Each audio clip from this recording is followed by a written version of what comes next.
بسم اللہ الرحمن الرحیم۔ پیارے دوستو السلام علیکم۔ آپ نے ملا نصیر الدین کا نام تو ضرور سنا ہوگا اور اس کے کارنامے بھی ضرور پڑھے اور سنے ہوں گے۔ ملا کی عمر کا زیادہ تر حصہ بادشاہوں کے درباروں میں ہی گزرا۔ وہ ایک ہنس مکھ شخص تھا۔ بادشاہ اکثر اس پر انعام و اکرام کی بارش کرتا رہتا تھا۔ بادشاہ کے دربار میں اس سے حسد کرنے والے بھی تھے۔ وہ بادشاہ کے کان بڑھتے رہتے تھے۔ آخر ایک دن انہیں موقع مل ہی گیا۔ بادشاہ کے مخالف کا ملا سے آمنا سامنا ہوا۔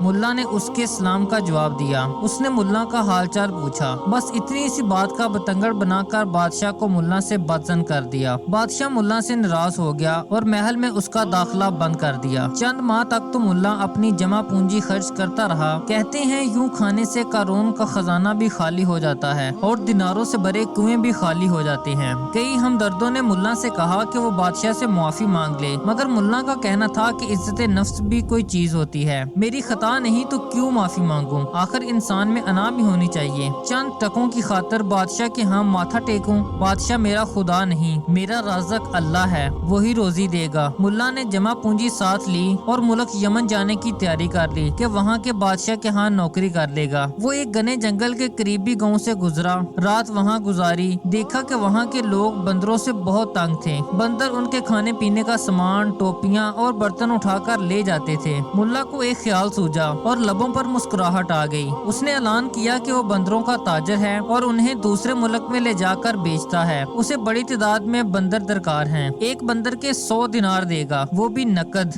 بندر لاؤ، دینار لے جاؤ۔ شروع میں گاؤں والوں نے سمجھا کہ بوڑھا پاگل ہے، یہاں اتنی تعداد میں بندر پھرتے ہیں، یہ 100 دینار میں خرید رہا ہے۔ لیکن کچھ دیہاتیوں نے کہا کہ بوڑھے کے دعوے کو آزمانا چاہیے۔ ان کی حیرت کی انتہا نہ رہی، جتنے بندر آئے اس نے 100 دینار کے اوز خرید لیے۔ اب تو گاؤں میں بندر پکڑنے کا مقابلہ شروع ہو گیا۔ لوگ سارا دن بندر پکڑتے اور بوڑھے سوداگر کو بیچ دیتے۔ کچھ بندر سمجھ گئے اور کچھ ویسے ہی کم ہو گئے۔ اب بوڑھے سوداگر نے اعلان کیا فی بندر 200 دینار دے گا۔ دیہاتیوں کو چسکا لگ چکا تھا۔ وہ باقی ماندہ بندروں کی تلاش میں نکل پڑے، جو کسی کے ہاتھ لگتا وہ 200 دینار میں سوداگر خرید لیتا۔ آس پاس بندر کم ہو گئے، لوگ جنگلوں سے پکڑ پکڑ کر لانے لگے۔ بوڑھا سوداگر فی بندر 200 دینار دیتا گیا۔ اس نے فی بندر 500 دینار کا اعلان کر دیا۔ بڑی مشکل سے 2-3 بندر ملے۔ اب سوداگر نے اعلان کیا کہ جب وہ اپنے ملک سے ہو کر آئے گا تو فی بندر 1000 دینار میں خریدے گا۔ باقی بندر اپنے نوکر کے سپرد کیے۔ اگلے دن لوگوں نے دیکھا کہ ایک سفید داڑھی والا بوڑھا